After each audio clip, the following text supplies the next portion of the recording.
Welcome guys, आपका स्वागत है मेरे यूट्यूब चैनल पर।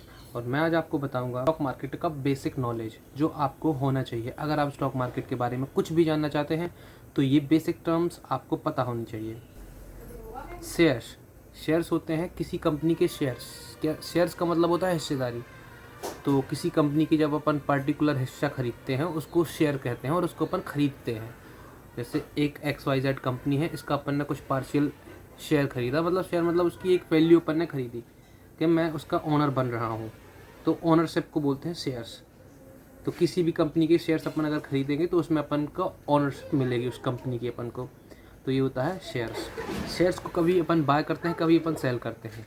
जब अपन को पता हो कि शेयर की वैल्यू जो है इन फ्यूचर अप होने वाली है तब अपन शेयर को बाय करते हैं। और जब अपन को पता है तो अब यहाँ से शेयर टूटने वाला है या फिर नीचे गिरने वाला है तब अपन शेयर को वहाँ से अपन बेचते हैं।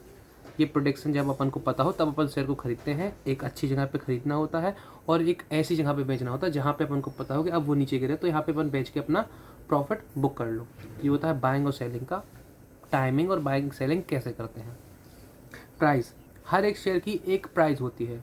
जैसे अभी करंट में मान लो विप्रो की एक अलग प्राइस होगी, रिलायंस की अलग प्राइस होती है, जोमेटो की अलग प्राइस होगी। शेयर मार्केट में हर एक कंपनी की अलग अलग प्राइस होगी। जैसे जोमेटो अभी चल रहा है 267-68 का, वहीं ओला चल रहा है 39 का।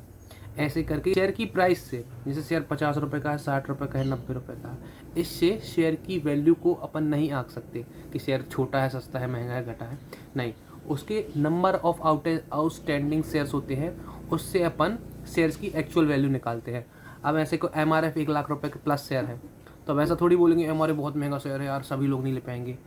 शेयर महंगा है लेकिन उसकी जो अपन को वैल्यू मिल रही है ना वो बहुत ज़्यादा मिल रही है, क्योंकि उसके जो शेयर्स है ना वो थोड़ी क्वांटिटी में कम है, तो इसलिए उसकी वैल्यू 1 लाख तक गई है। और जहाँ क्वांटिटी ज़्यादा हो जाती है तो वहाँ शेयर की वैल्यू थोड़ी कम हो जाती है। ऐसे शेयर की वैल्यू होती है, तभी शेयर की वैल्यू डिफरेंट होती है।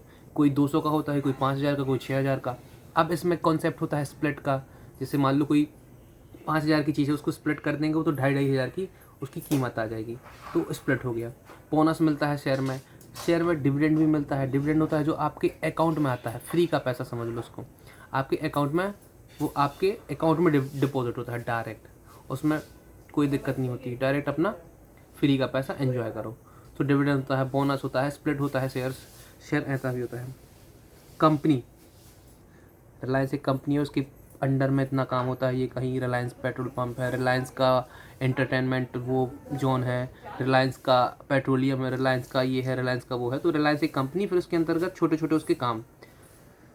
तो कंपनी का मतलब एक बड़े फ्रेम में कंपनी है, फिर उसके अंदर का जो काम होता हो वो कंपनी का काम कहलाया। जैसे पेडीलाइट हो गया, पेडीलाइट में फेविकोल बनता है और बहुत सारे काम बनते हैं। नेस्ले हो गया, नेस्ले में बहुत सारे प्रोडक्ट हैं, नेस्ले एक कंपनी हुई और कंपनी के अंतर्गत छोटे छोटे छोटे काम हो गए, वो कंपनी एक कहलाई नेस्ले। ऐसी कंपनी, इसको अपन कंपनी बोल सकते हैं। और हर एक कंपनी का होता है फंडामेंटल। बात करते हैं फंडामेंटल की। हर एक कंपनी का होता है फंडामेंटल। तो फंडामेंटल में उस कंपनी का कितना प्रॉफिट आ रहा है, कितना लॉस आ रहा है, कंपनी कहाँ जा रही है, कंपनी का ग्रोथ क्या है, अपन उसको जानते हैं फंडामेंटल देखकर।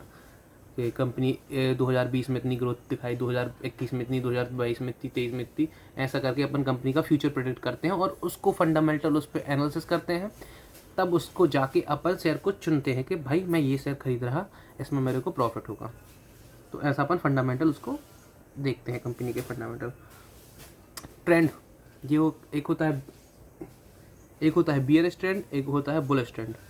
बियरिश ट्रेंड होता है जो वो नीचे साइड जब मार्केट जाता है, कैंडलस्टिक बियरिश नीचे की फॉर्म करता है तो उसको बोलते हैं बियरिश मार्केट। और जब कैंडल ऊपर की फॉर्मेशन देता है उसको बोलते हैं बुलिश मार्केट। तो ये बियरिश और बुलिश दो टाइप के मार्केट होते हैं। जब कभी मंदी होती है तो उसको बियरिश मार्केट बोलते हैं, जब तेज़ी होती है उसको बुलिश मार्केट बोलते हैं। मंदी तेज़ी यही होता है कॉन्सेप्ट।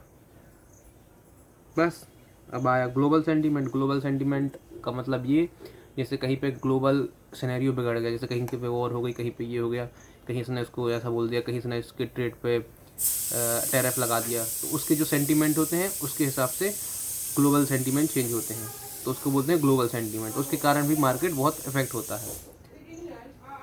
तो आपको मैं बता दिए बेसिक स्टॉक मार्केट, जितना बेसिक मैं आपको समझा सकता था। और कोई भी अगर बेसिक कॉन्सेप्ट हो जो आपको लगे कि ये बहुत छोटी चीज़ है और मेरे को आती नहीं, तो आप मेरे को कमेंट कर दो, मैं आपको बता दूंगा। Thanks for watching.